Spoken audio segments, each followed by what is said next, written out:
Hello and welcome to the Week 5 edition of the Monster Pod here on thelines.com. Matt Brown, Steven Anders. Joined this week, Ryan Noonan from 4 for 4.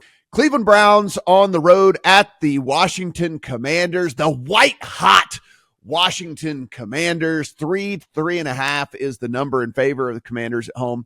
43.5 is our total. Ryan, we have a team in Washington that has a rookie quarterback playing very, very well for them. You have a team in the Cleveland Browns that maybe just the opposite that you see with this team. That said, as much as I've clowned on Deshaun Watson, I don't think he was the reason that they lost the game last week. They did designate Nick Chubb to return.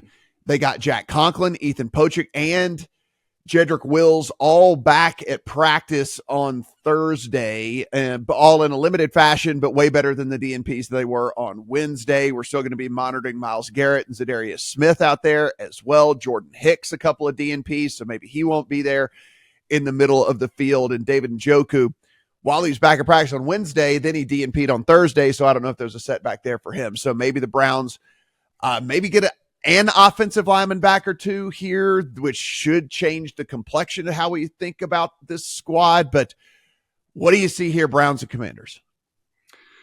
Yes, this is a tough one because, I mean, first of all, we're just, as a society, we're so bad at nuance, right? Mm-hmm. And there's nuance to this handicap. I mean, we just suck at it. Just obviously social media obliterated any hope that we ever have of being able to have nuanced discussions. Listen, Commanders fans, I'm stoked for you guys. Right, yeah. You've had such a bad run. You had the worst owner in sports, arguably. You've had scandal after scandal. You've run through quarterbacks for the last 30 years. It's not been great. And right now, it's really exciting. And you should be super excited. But we have to be able to understand that they've beat up on some bad defenses. And two things can be true at the same time. Jane Daniels has the potential to be special. It's been awesome. But you've picked on some teams that are at the bottom of the totem pole in terms of quality of defense. And the other side, no one wants to get behind the Browns right now. It is a train wreck. You have to throw money behind Deshaun Watson. And the game that we're playing is market reaction. And now that we're out to almost 3.5, in some spots, there's, juicy 3.5 out on DraftKings. I think the Browns are probably the side. I think the Commanders are going to still continue to have success moving the football. I bet Jane Daniels over on his rushing yard prop. I think Jane Daniels' longest rush is a situation that people can still look at here. If that's kind of moved out a little bit, because he's scrambling at a historic rate. He is running more than anyone ever had. I think like 5 times a typical average. 18.4% scramble rate is the highest in the last, basically in the next gen stats era that we go back like the last 7-8 years. And the Browns have allowed the highest yards per carry on scrambles in the league at 11.6 yards.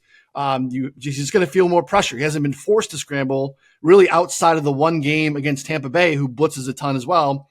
And he carried the ball 16 times for 88 yards. So I think we see ceiling outcomes for Daniels on the ground here, but does he take a ton of sacks? Remember, that was part of his MO coming in from LSU.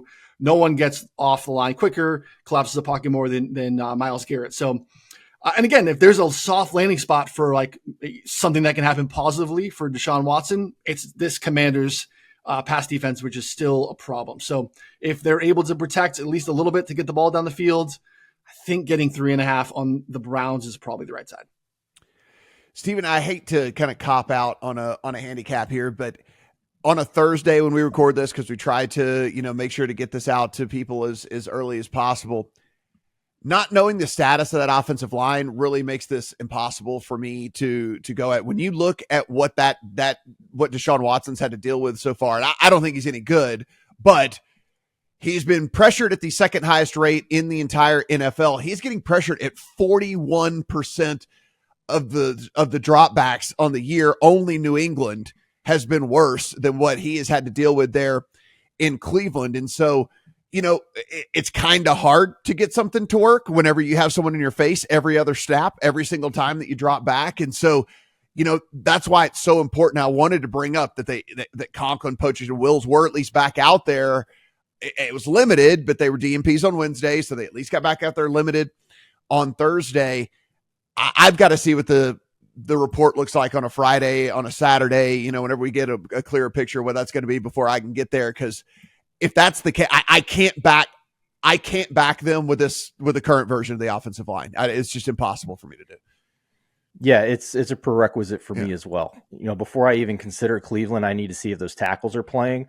Just a little injury report context here. David Njoku went from limited to DMP on Thursday, but that was part of the plan, they said. Okay. That was not a setback, so keep that in mind. If they get the tackles back in Njoku, then I'm not interested in the Commanders at this point. I think, we talked about the movement from the look ahead in the Vikings-Jets game still going through 0 and being under the key number. This is more than that. This was, Commanders -1, I believe, on the look ahead, and now we're at an expensive 3.5. That is really significant. So while I've come on this show multiple weeks in a row and said, I hope Deshaun Watson starts every week so I can keep betting against him, the price has shifted now. It's not a pick 'em anymore. And just to further your point about if the tackles don't play, I mean, this is a Browns offense last week that had 10 first quarter points and then nothing. Their only other points were a defensive touchdown.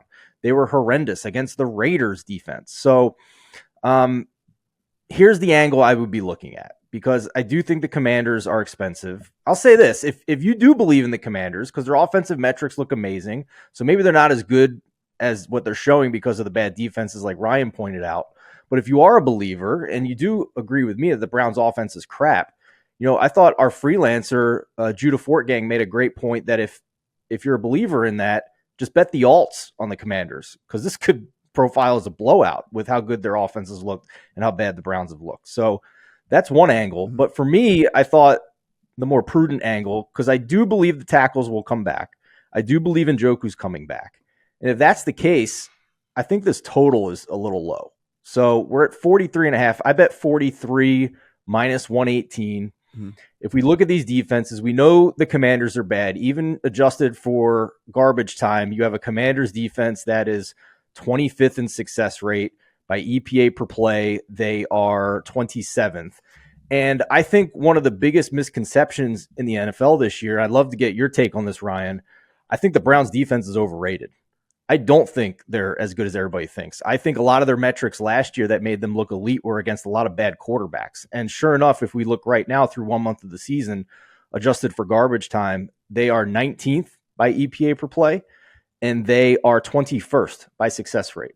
So sounds like two bad defenses to me. And if the Browns offense is healthier, I think they can do enough to get us over 43 here. So that's the angle I looked at. Yeah, they're one of the worst, you can run on the edges against them. Part of their scheme is allows that to happen. That's kind of the struggle with them too, is why it worked a lot last year, is like Jim Schwartz is like, this is what we're going to do, right? And I think really good game planners, we see, I think in Minnesota with Brian Flores, and he's like, here's our foundation, and we're going to adapt week by week. Some weeks we're going to blitz 30% of the time. Some weeks we're going to blitz 60% of the time. Schwartz is just like, this is what we do. And really good offenses, and we saw it last year in the playoff game against the Texans. The Texans would do pre-snap motion to get the looks they wanted on the other side, and then they absolutely boat race them. So Schwartz doesn't really adjust. And if smart offensive coordinators can take advantage of kind of the one-track, single high safety, bring the extra guy in the box type of stuff that is aggressive, that works against bad offensive lines and bad quarterbacks, which is kind of what we could have here occasionally in Washington too, in terms of taking sacks. So yeah, it's a good point. I mean, they gave up even last year the highest rate of explosive runs in the league, and a historically good defense, but like you can get to them on the ground for sure because they are so aggressive. All right, guys, everything you do absolutely free. Do appreciate it. Hit that subscribe button. Give us a thumbs up. Let us know in the comment section. Steven will go in. He'll read them. Like what did we get right? What did we get wrong? Let us know. And of course, you want to continue the discussion. Upper right-hand corner of thelions.com is the Discord. You can go in there, chat football, every single sport, actually, all year around. If you've not checked out 4for4 yet, head over to 4for4. Go in. You can use it not only for your sports betting, you can use it for your fantasy sports and your DFS and everything like that. So be sure, 4for4.com. Thanks, Ryan, for being with us as well. For Steven, I'm Matt. Good luck on all your Week 5 bets.